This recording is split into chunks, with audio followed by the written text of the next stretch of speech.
Saludos amigas y amigos, sean bienvenidos al tercer video en la serie de análisis de señales y sistemas. En esta ocasión se presenta el concepto de las señales del tiempo discreto. Se habla del proceso de muestreo de señales analógicas, que son básicamente las señales del tiempo continuo, y se habla de las consideraciones que deben tenerse en términos del periodo de muestreo. Se presenta el eje de tiempo discreto y el espacio de señales generalizadas del tiempo discreto, aunque no se presenta la demostración de los 10 axiomas, puesto que es completamente similar a lo ya hecho para el caso de las señales del tiempo continuo en el video número 2.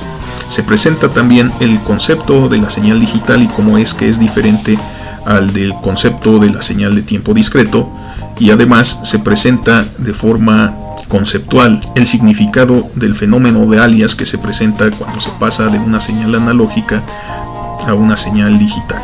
Ok, aquí vemos la gráfica amarilla de una señal del tiempo continuo llamada f de t, de tal manera que, como sabemos, f pertenece al espacio de señales generalizadas del tiempo continuo en el eje de tiempo contenido entre t1 y t2. Sin embargo, las funciones del tiempo continuo no son la única forma de describir estas señales, así que siempre tenemos la opción de tomar muestras a determinados intervalos de tiempo y obtener las amplitudes correspondientes para esos puntos específicos en el tiempo, a los que vamos a llamar puntos de muestreo. Asimismo, a los valores de amplitud que la señal f de t tiene en los puntos de muestreo les vamos a llamar simple y sencillamente muestras. Entonces, el enfoque en una señal de tiempo discreto constituida por muestras es que solo nos fijamos en los instantes de muestreo y vamos registrando la colección de amplitudes que se presentan precisamente en esos instantes, y despreciamos todos los valores que la señal f de t del tiempo continuo toma en intervalos intermedios. Nuevamente, solo nos fijamos en los valores de amplitud que la señal f de t toma en los instantes o puntos de muestreo.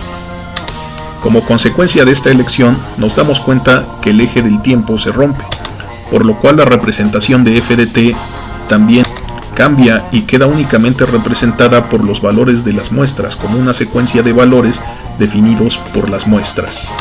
A esta nueva representación le llamamos señal de tiempo discreto y la representamos por la siguiente notación, en la cual f sigue siendo el nombre de la señal y seguimos manteniendo esta letra puesto que la señal procede de la señal f de t del tiempo continuo. Pero notamos el cambio en el argumento, ahora utilizamos la letra n para denotar que es una señal del tiempo discreto. También es costumbre utilizar estos paréntesis cuadrados en vez de utilizar los paréntesis redondos en la notación del tiempo discreto, para que sea fácil distinguir entre casos del tiempo continuo y casos del tiempo discreto. Sin embargo, ¿cómo se representa la nueva señal? ¿Cómo se representa ahora los cambios que han ocurrido en el eje del tiempo?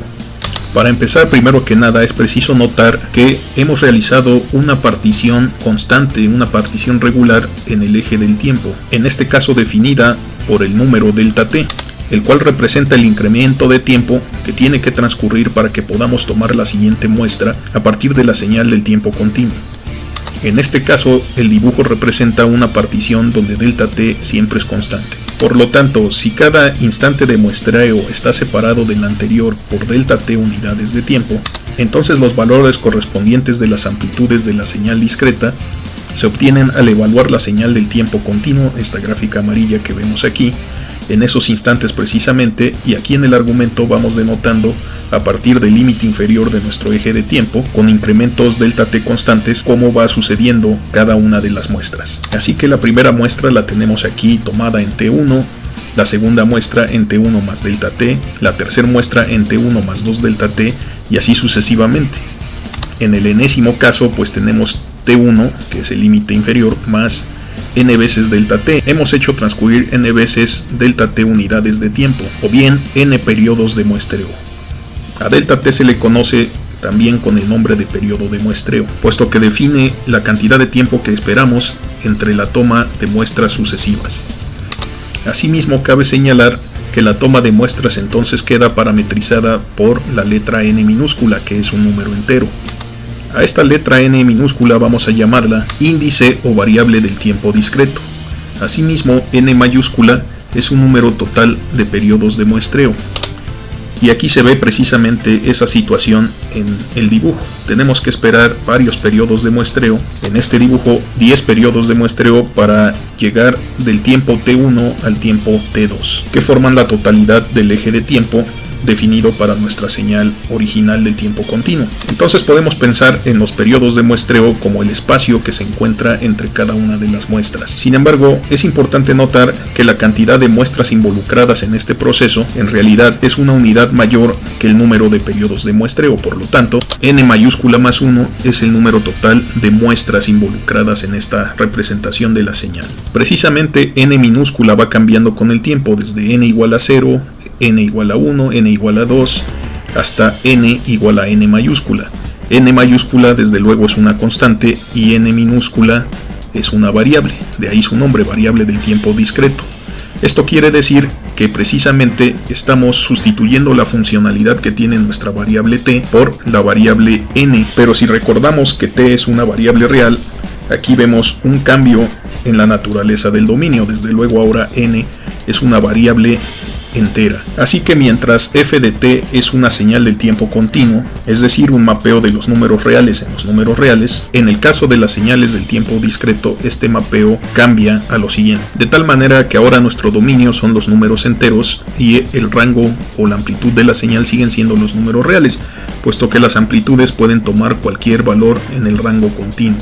Sin embargo, ahora solo nos estamos fijando en instantes discretos del tiempo. Estos instantes discretos del tiempo desde luego quedan parametrizados por la variable n. Ahora bien, se puede determinar la relación entre los límites del eje de tiempo original del tiempo continuo y el valor de delta t y el número de muestras o periodos de muestreo en este caso de la siguiente forma.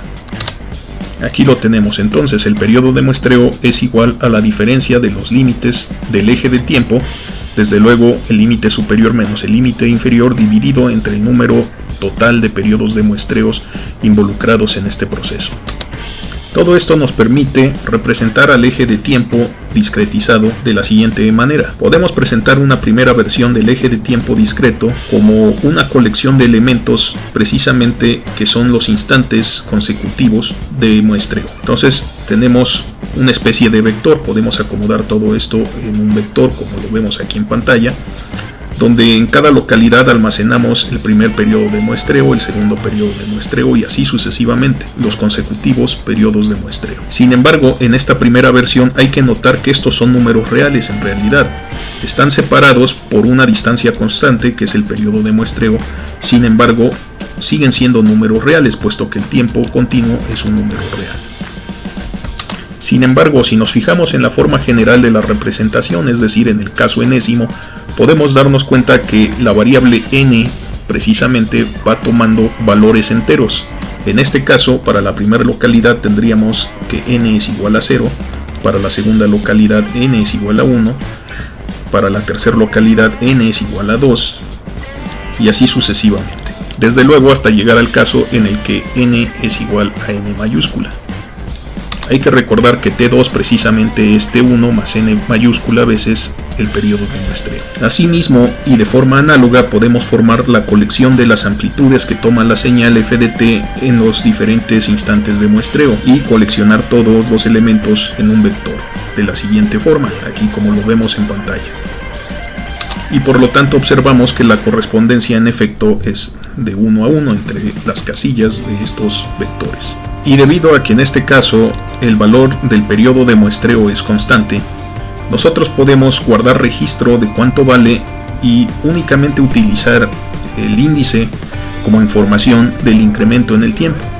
En este caso vemos aquí en el vector que está por debajo de este vector análogo al eje de tiempo, que simple y sencillamente tenemos coleccionados los números que van tomando el índice en cada caso. Entonces, así como el intervalo cerrado entre T1 y T2 en los números reales lo conocemos como eje de tiempo continuo, podemos pensar en este vector como el eje de tiempo discreto. Después de todo, es una colección de números que denotan incremento en la variable temporal. Y en este caso el incremento de este número desde luego representa cuántos periodos de muestreo hemos avanzado en la representación del tiempo. Sin embargo, a diferencia de los intervalos continuos, que son subconjuntos de los números reales en los cuales la cantidad de elementos contenidos es infinita, en el caso del tiempo discreto podemos coleccionar estos números puesto que están bien definidos y están separados por cada unidad. En este caso vamos a llamarle eje de tiempo discreto a esta colección y desde luego podemos utilizar la notación de intervalo. En vez de utilizar la letra T con doble barra, en esta ocasión vamos a utilizar la letra D como nuestro eje de tiempo discreto y desde luego es un intervalo, y por la naturaleza de los números enteros estos intervalos siempre serán cerrados. Entonces aquí nosotros podemos utilizar los límites inferiores y los límites superiores. Estos números en este caso fueron seleccionados porque están denotados así, empiezan en 0 y terminan en N mayúscula, en este ejemplo que estamos utilizando para ilustrar el paso de señales del tiempo continuo a señales del tiempo discreto. No obstante, podemos tener cualesquiera dos números enteros siempre y cuando estén ordenados. Podemos apuntar el intervalo cerrado en los números enteros de N1 hasta N2, donde desde luego N1 y N2 son números enteros y además están ordenados, de tal suerte que desde luego N2 tiene que ser mayor que N1. Entonces, una vez que tomamos nota de este valor del periodo de muestreo y lo registramos en algún lugar, podemos olvidarnos de esta representación y utilizar completamente a los números enteros. Y obtenemos la situación en donde a cada índice n le corresponde un valor de amplitud, que esto es precisamente la representación de una señal de tiempo discreto.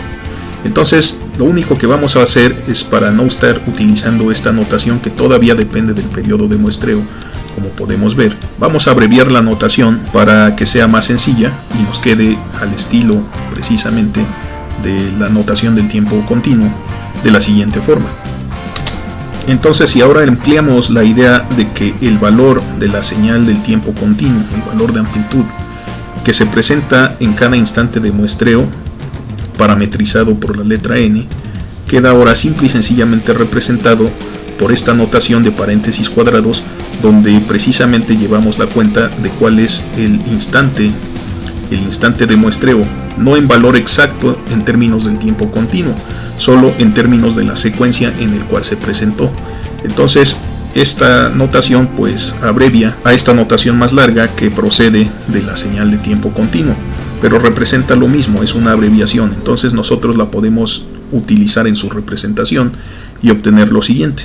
De esta forma, con la notación abreviada, pues obtenemos los valores, precisamente las amplitudes a las que llamamos muestras desde el principio. Y entonces, en términos de lo que estamos viendo de la representación de estos dos conjuntos de números que son vectores, podemos nosotros utilizar esta misma idea pero con la idea del eje de tiempo discreto y escribir que una señal del tiempo discreto es precisamente un mapeo entre un conjunto llamado dominio, eje de tiempo discreto, y los números reales en general de la siguiente forma.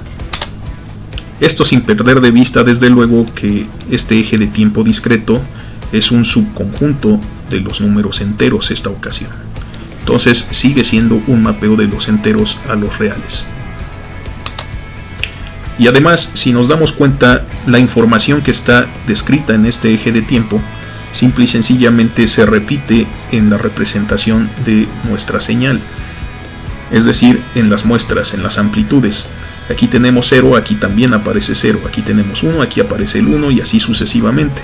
Entonces, en general no es necesario especificar este eje de tiempo discreto, basta con especificar las amplitudes o muestras que tiene la señal de tiempo discreto. Esto se puede representar de la siguiente forma cuando tenemos un número finito de elementos. Pensemos que este sea el caso. Aquí tenemos de 0 hasta n mayúscula. Entonces, pues es una cantidad finita de muestras, es una cantidad finita de elementos.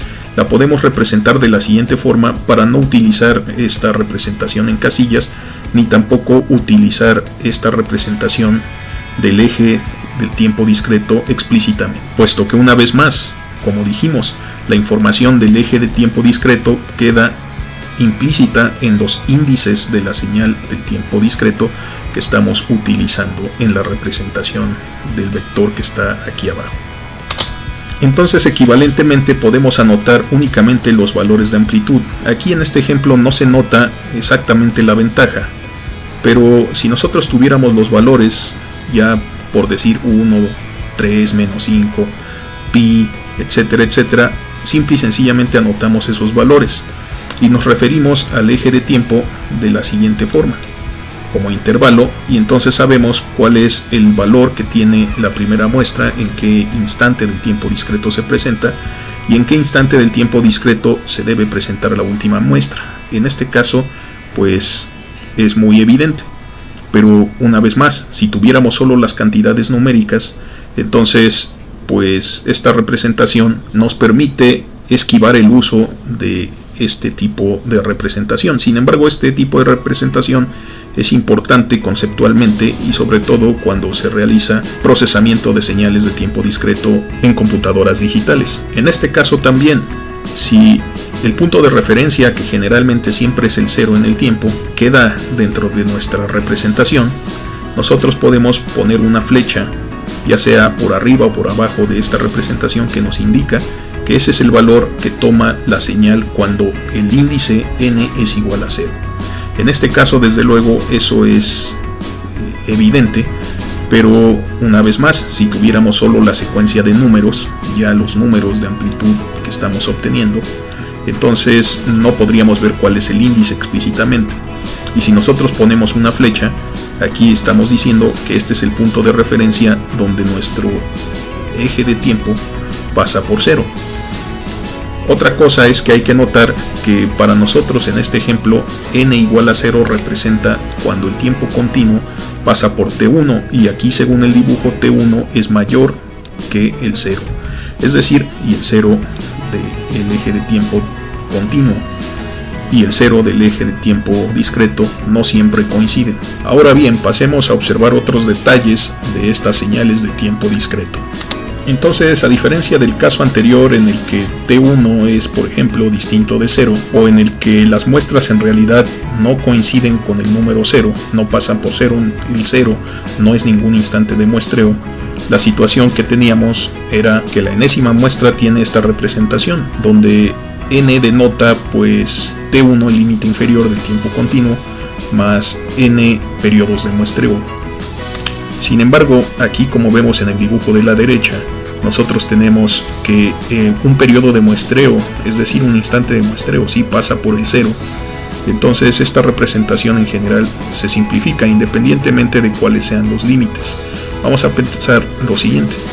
En este caso t1 es ahora negativo y t2 pues es positivo para la señal del tiempo continuo.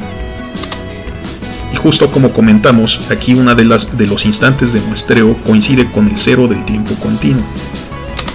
Entonces podemos ver que la notación se simplifica, puesto que ahora el argumento de la señal del tiempo continuo en donde se toman las muestras pues pasa de ser t1 más n delta t a solamente n veces delta t, puesto que estamos esperando solamente a partir de 0 periodos de muestreo enteros para tomar las muestras de la señal amarilla del tiempo continuo, en este caso f de t.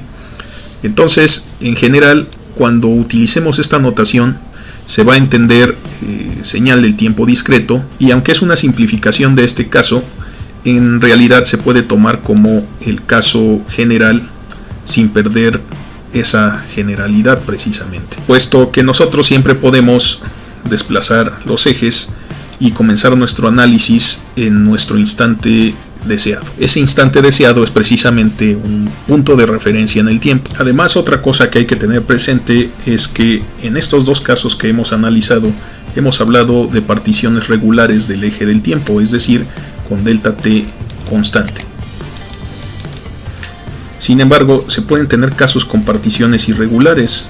En estos casos, delta t no es una constante. Entonces podemos tener valores variables de ese incremento en el tiempo. En ese caso ya no es un periodo de muestreo porque no es regular. Aquí tendríamos, por ejemplo, delta t1 es un valor determinado, y luego delta t2 pues es más pequeño que delta t1, y luego delta t3 es distinto. Aquí tenemos delta t4, delta t5, y en general son diferentes entre sí. Es decir, tenemos la situación en la que delta tn más 1 pues en general es diferente de delta tn, entonces no es constante. Sin embargo, aún así podemos tomar las muestras. Nada más que si solo vemos las muestras en este caso, pues vamos a representar la señal pensando que delta t es constante, y entonces la representación de la señal en tiempo discreto ya no corresponde con su función original en el tiempo continuo. Ese es un problema que se puede presentar. Entonces, como hemos dicho, aún así podemos obtener las muestras, podemos coleccionar las amplitudes que se presentan en cada instante de muestreo. Sin embargo, la regularidad en la que se presentan los instantes de muestreo pues no existe en este caso, y entonces tenemos que ir determinando explícitamente pues cuáles son esos incrementos. Es decir, aquí yo no puedo escribir 2 delta t1 puesto que no son iguales en general. Entonces tengo que escribir quién es delta t1 más delta t2 y así sucesivamente hasta obtener la señal en el último punto que la estamos muestreando, en este caso f de t2, teniendo en mente además que f de t2 pues ahora tiene una descripción de esta naturaleza. Es el límite inferior t1 más la suma de los diferentes espacios del muestreo, del diferente tamaño de la partición. Entonces esta es una partición irregular del eje del tiempo. En este caso sí conviene llevar la cuenta de cuál es el eje de tiempo propiamente dicho. Entonces conviene hacer explícitamente una representación de esta forma en términos vectoriales. De esta forma pues obtenemos los puntos en el tiempo en los cuales se presenta la muestra precisamente. Y entonces en esta ocasión sí es importante tener presente esta colección de valores. Sin embargo, este no es como tal el eje de tiempo discreto, es decir, nosotros todavía podemos asignar un índice. Después de todo, esta es la casilla número 0, por ejemplo, la 1, la 2, etcétera, etcétera. En este caso, quizás la número n mayúscula. Entonces, en el caso de querer representar los índices, pues también hay que notar que este propiamente tampoco va a ser el eje de tiempo discreto, puesto que si nosotros lo consideramos como eje de tiempo discreto en el sentido de las particiones regulares, se puede presentar el siguiente problema. Entonces, si nosotros pensamos en el término del eje de tiempo discreto y la representación de la señal discreta, como lo hicimos para las particiones regulares, corremos el riesgo de pensar que pues el periodo de muestreo es constante. Aquí digamos que es t1. Sin embargo, si nosotros no tenemos almacenado el vector de cómo va cambiando los puntos en el tiempo, jamás vamos a poder reconstruir una señal con precisión. En este caso, pues podemos ver que para empezar, el tiempo en el que se termina nuestra señal discreta ya no coincide con el tiempo original en el eje del tiempo continuo. Además, aunque la figura parece ser la misma, pues aquí vemos una curva ya un poco deformada. Entonces, por supuesto, si hubiéramos escogido delta t4, que es el más grande que vemos en el dibujo, entonces hubiéramos visto una versión más extendida, más expandida de esta figura, y tampoco correspondería con la señal original, ni en términos de la duración en el tiempo, ni en términos de la figura, ni en términos de su forma propiamente dicho.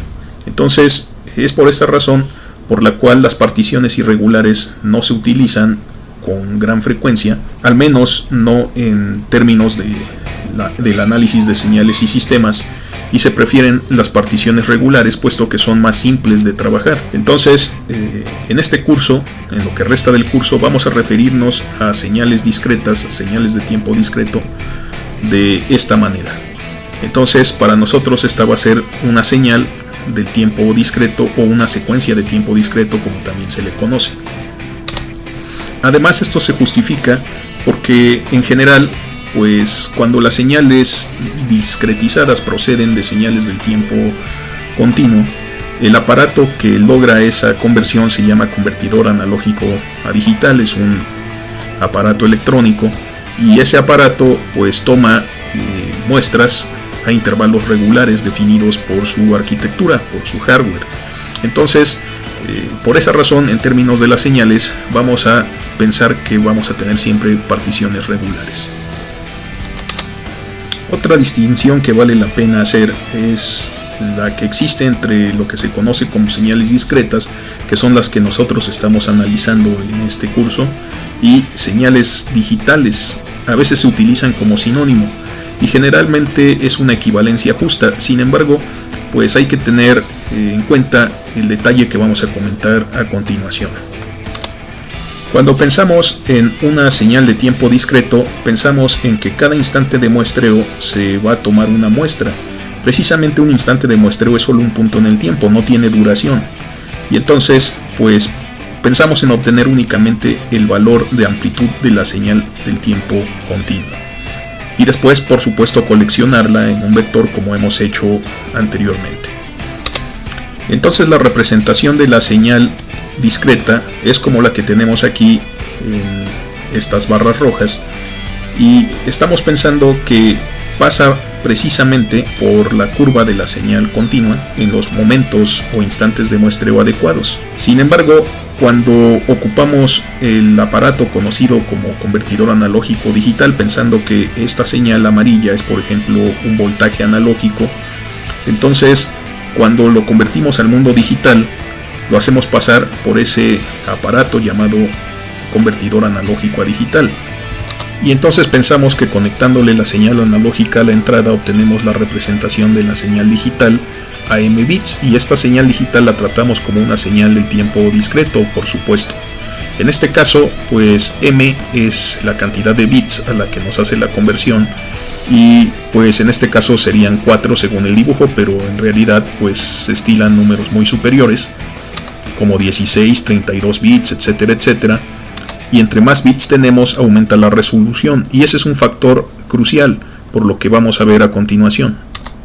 Sin embargo, lo primero que sucede es que este aparato toma una muestra de la señal, desde luego, y la mantiene durante un periodo para que este aparato después pueda hacer la conversión al valor digital que le corresponde.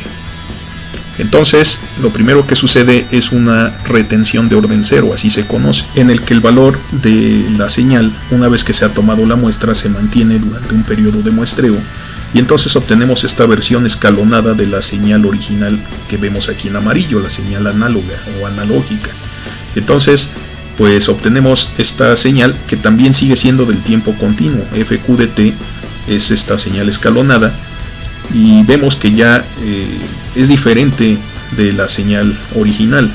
Entonces a esta señal se le llama señal cuantizada, y precisamente hay que mantener el valor constante para que este aparato tenga el tiempo de realizar el cambio de dominio, es decir, de asignarle un número, de ver cuál es efectivamente esa amplitud, pero en formato de un número binario. Sin embargo, la capacidad de representación que tienen los números binarios es limitada por su número de bits, precisamente. Entonces no podemos representar todo el continuo. Aquí lo que estamos diciendo es que solo va a haber ciertos valores que se pueden representar en el rango de amplitud también. Entonces no podemos representar valores intermedios, y esto tiene un efecto considerable, puesto que, como vemos en la evolución de nuestra señal continua, pues estamos obteniendo valores de amplitud, un rango completo, toda una riqueza de valores continuos definidos entre dos valores que sí se nos permite representar. Entonces, pues si nosotros superponemos la señal cuantizada que tenemos aquí del lado izquierdo en este dibujo, vamos a obtener lo siguiente. Y lo que estamos viendo es que pues adopta valores intermedios, precisamente, en los cuales pues la señal continua sí toma, pero los retiene durante un periodo de muestreo, en lo que este aparato nuevamente realiza la conversión al formato binario. Sin embargo, ya en formato binario solo podemos representar una cantidad finita de números, no podemos representar todo el continuo, es decir, también el rango se vuelve discreto. Entonces, pues generalmente lo que estos aparatos van a hacer es tomar el valor inferior, van a hacer un redondeo inferior. Por lo tanto, en este caso, si el valor por el cual pasó f de t en el periodo de muestreo 0 lo mantiene hasta el primer delta t, pero este aparato no lo puede representar, va a representar el inmediato inferior. Entonces, pues vamos a obtener la siguiente versión. Así que pasando el primer periodo de muestreo, el convertidor analógico digital solamente nos va a proporcionar este valor, que es el inmediato inferior al valor que se obtuvo de esta señal. Podría ser que también nos proporcione el inmediato superior, eso ya depende de la arquitectura y funcionamiento de cada dispositivo. En este caso vamos a asumir que lo redondea hacia el valor inferior que puede representar. Entonces aquí podemos ver cómo se va a ir reconstruyendo la señal. Entonces podemos ver que la representación que se obtiene pues es una versión distorsionada, es decir, ya no es la misma señal de tiempo discreto que habíamos pensado originalmente en condiciones ideales, donde se toma la muestra en ese mismo instante y se registra el valor de amplitud en los números reales. En este caso pues tenemos que movernos hacia representaciones de números que solo pueden tomar valores racionales. Entonces también es discreto el rango en una señal digital, sin embargo desde luego es una señal del tiempo discreto. Pero si nosotros observamos la señal, a pesar de que es parecida, pues tiene una diferencia, o sea, se ha deformado, está distorsionada por el efecto de la conversión analógica a digital. Entonces en general no es lo mismo una señal discreta que una señal digital. Sin embargo, conforme avanza la tecnología, los periodos de muestreo son cada vez más pequeños, y entonces entre más pequeños sean los periodos de muestreo, pues la representación de la señal discreta es mucho más fiel a la señal analógica. Además, aumenta la resolución conforme aumenta también la tecnología de los dispositivos, y entonces la cantidad de números racionales que podemos tener aquí aumenta sustancialmente, lo cual permite que nosotros tengamos representaciones de la señal analógica con más fidelidad, y de tal manera que en la actualidad es por eso que las diferencias entre una señal discreta y una señal digital pues tienden a perderse y se utiliza indistintamente un término por el otro como sinónimos. Sin embargo, no hay que perder en cuenta de que la señal de tiempo discreto es un mapeo de los números enteros a los números reales, mientras que la señal digital propiamente es un mapeo de los números enteros a los números racionales. En eso básicamente radica la sutil diferencia entre estos dos tipos de señales. Pero es común utilizar señal digital en vez de señal discreta. Pensemos ahora en las llamadas señales de duración finita. Son señales discretas, desde luego de duración finita. También existen señales del tiempo continuo de duración finita, cuando el eje de tiempo es un intervalo finito. Aquí pues tenemos únicamente estas muestras. En esto consisten nuestras señales en los dos casos. Aquí vamos a pensar que las amplitudes las hemos anotado con números azules, y pues precisamente podemos anotar esos valores que toman las diferentes muestras y coleccionarlos en un vector. Pensemos ahora en que el eje de tiempo discreto para las dos señales es de la siguiente forma. Entonces también podemos anotar estos valores en el eje de tiempo discreto. La diferencia es que en la señal del lado derecho, f de n, hay una muestra que pasa por el tiempo discreto n igual a 0, mientras que del lado izquierdo, la señal s de n, pues empieza en tiempos discretos superiores al 0. Sin embargo, podemos representar ambas señales por medio de la siguiente notación. Como la señal f de n pasa por n igual a 0, entonces nosotros, para indicar eso, podemos escribir debajo de la cuarta muestra, en este caso, este número 3, podemos escribir una flecha. Eso indica que f de 0 es igual a 3. Y de ahí podemos hacer las cuentas. Podemos ver que aquí sería f de 1, f de 2, etcétera, etcétera. Mientras que aquí sería f de menos 1 y f de menos 2 y f de menos 3, tal como lo indica nuestro eje de tiempo discreto, de tal manera que ya no lo apuntamos.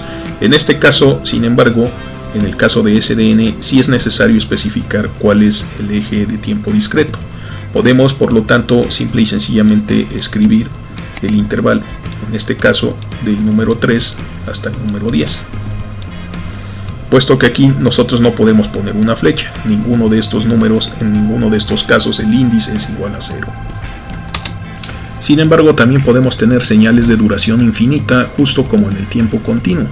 En este caso pensemos en la señal exponencial decreciente e a la menos n, donde pues el tiempo discreto se define desde 0 hasta el infinito. Entonces solo hay que tener en mente que n es un número entero y va a ir avanzando unidad por unidad. Entonces vamos a tener una secuencia como esta, una serie de muestras. Antes de 0 pues no la definimos, pero después de 0, aquí pasaría por 1, empieza a decrecer asintóticamente hacia el 0, pero en realidad nunca llega a 0. Llegaría a 0 hasta el infinito y, como sabemos, pues el infinito no se puede alcanzar. Entonces esta es una señal de duración infinita. Por supuesto, podríamos haber definido esta señal para todo tiempo, desde menos infinito hasta el infinito, todo tiempo discreto, y entonces aquí tendríamos amplitudes cada vez más elevadas, puesto que es una exponencial. En este caso, como la cantidad de muestras es infinita, ya no podemos representarla como hicimos con las señales de duración finita en medio de estos símbolos como vectores. En este caso nos conviene más la representación tipo fórmula, y también se puede ocupar sin lugar a dudas. Desde luego, y al igual que con las señales del tiempo continuo, las señales del tiempo discreto también forman un espacio vectorial bajo las operaciones de suma punto a punto y de multiplicación por un escalar. Debido a que esas operaciones son muy similares a las que se utilizan en el tiempo continuo, ya no las vamos a explicar en este video, ni tampoco vamos a demostrar que se cumplen los 10 axiomas de espacio vectorial. Simple y sencillamente vamos a mencionar que el espacio de las señales generalizadas del tiempo discreto lo vamos a denotar por medio de la letra L minúscula. Entonces L minúscula es el espacio de señales del tiempo discreto, mientras que, como hemos dicho, D con doble barra pues representa el eje de tiempo discreto. De tal manera que cuando nosotros utilizamos el eje de tiempo como subíndice, al igual que lo hicimos con las funciones del tiempo continuo, lo que está pasando es que estamos definiendo que en este conjunto están todas las funciones discretas que mapean a este eje de tiempo discreto hacia los números reales. Eso es básicamente la idea, y desde luego es un espacio vectorial. Entonces, para simplificar la notación en algunos casos particulares, podemos escribir lo siguiente. Así vemos que si escribimos únicamente L, se refiere a que el eje de tiempo discreto son todos los números enteros, es decir, de menos infinito al infinito, pero en términos discretos, avanzando siempre en unidades. Aquí, si tenemos L+, pues es el eje semi-infinito derecho del tiempo, tal como en el ejemplo que vimos aquí al principio, y tomamos desde el 0 hasta el infinito como el eje de tiempo. Si es L-, pues es el caso contrario, en el que tomamos de 0 hacia atrás en el tiempo discreto, y en general, cuando tenemos un eje de tiempo finito, pues aquí tendremos que especificar cuáles son estos números precisamente. Entonces, en estos ejemplos que estamos viendo, F desde luego es un elemento de L+, puesto que está definida para los valores de tiempo discreto no negativos. En este caso, la señal SDN, la secuencia SDN, pues es una señal de duración finita, y nosotros aquí podemos ver que efectivamente S es un elemento de conjunto L entre 3 y 10 como eje de tiempo. Entonces podemos utilizar esas notaciones también en combinación con la notación de secuencia de tiempo discreto para especificar cuál es el eje de tiempo discreto en el cual están definidas estas señales, es decir, su dominio en los números enteros. Muy bien, aclarando todo esto anterior, hay que comentar que las señales de tiempo discreto no siempre proceden de señales analógicas. Existen casos en los cuales, por la naturaleza propia del fenómeno, ocurren en tiempo discreto. Pensemos, por ejemplo, el caso de una bacteria, y esta bacteria, si está en un medio adecuado para su supervivencia y desarrollo, puede dividirse y generar, vamos a pensar que 2 bacterias más. Por lo tanto, cuando transcurre una unidad de tiempo, posiblemente un día, posiblemente más, se divide, quizás posiblemente sea solo cuestión de horas o de minutos, se divide esta célula, esta bacteria, y da origen, vamos a pensar que a 2 bacterias más en este ejemplo.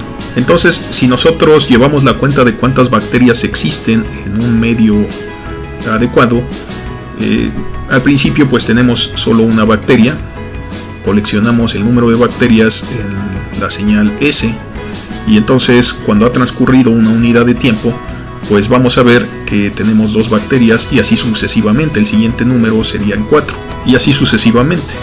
Para la segunda unidad de tiempo tenemos 4 bacterias, y entonces pues podemos ver que, para empezar, si nosotros tomamos como referencia el punto en el que solo teníamos una bacteria como n igual a 0, y de ahí vamos a seguir contando, este proceso pues aparenta no tener fin, por lo cual pues lo podemos describir por una señal de tiempo discreto, en este caso S, que sabemos que pertenece a L+, es decir, una señal del tiempo discreto entre 0 y pues un número arbitrariamente grande de tiempo discreto.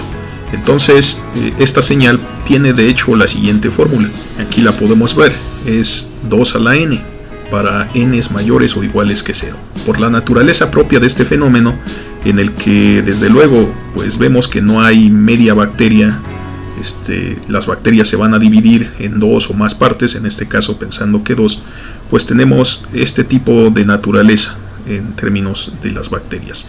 Desde luego habrá que tener en cuenta que alguna bacteria se puede dividir antes que otra bacteria, pero si estamos tomando en cuenta la idea de que vamos a tomar las muestras a intervalos regulares, pues siempre vamos a observar este tipo de circunstancia. Entonces, las señales discretas no siempre proceden de una señal analógica. Hay fenómenos que por su propia naturaleza ya están representados en el tiempo discreto. Finalmente vamos a pensar en un fenómeno conocido como alias, y este fenómeno se presenta a consecuencia de la elección del espacio entre las muestras, el famoso periodo de muestreo, cuando transferimos la información de una señal analógica a una señal digital o del tiempo discreto. Pensemos que pues tenemos la siguiente secuencia, las siguientes muestras. En los 2 dibujos es exactamente la misma, pero vamos a imaginar que puede proceder de 2 señales analógicas distintas. Por ejemplo, esta señal en amarillo quizás sea la señal más fácil de pensar, pero puede ocurrir lo siguiente. En el caso del dibujo de abajo vemos otra posible señal que puede dar origen a las mismas muestras, pero es otra señal completamente diferente, la señal amarilla de la señal anaranjada en términos del tiempo continuo. Entonces, ese es el problema. Si nosotros no seleccionamos bien el periodo de muestreo, 2 señales distintas pueden dar lugar a la misma señal del tiempo discreto, y si nosotros quisiéramos invertir el proceso y pasar de una representación del tiempo discreto a una representación del tiempo continuo, no tendríamos elementos para decidir cuál le toca, si esta representación o alguna otra representación distinta, porque entonces podemos darnos cuenta que hay una infinidad de señales que son capaces de ajustarse al mismo patrón de muestras. Desde luego, si nosotros hacemos cada vez más pequeño el periodo de muestreo, pues definimos más muestras, y eso aumenta la resolución y minimiza la posibilidad de cometer este tipo de errores, conocidos como el fenómeno de alias. Entonces siempre es importante seleccionar un periodo de muestreo adecuado para una señal en particular del tiempo continuo. Desde luego existe un criterio llamado la tasa de muestreo de Nyquist o de Shannon, dependiendo de qué área del conocimiento uno estudie, en el que se puede definir cuál es el periodo de muestreo en términos del ancho de banda de esta señal. Pero para saber cuál es el ancho de banda de una señal analógica, tenemos que llegar al análisis de la frecuencia, y eso es parte del análisis de Fourier. Así que simple y sencillamente vamos a comentar que este fenómeno es posible y tenerlo en cuenta para futuros desarrollos. Muy bien, amigas y amigos, hemos llegado al final de este video. Espero que les haya gustado y que les sea de utilidad. No se olviden suscribirse y darle like, y nos vemos en el próximo video. Gracias y hasta la próxima.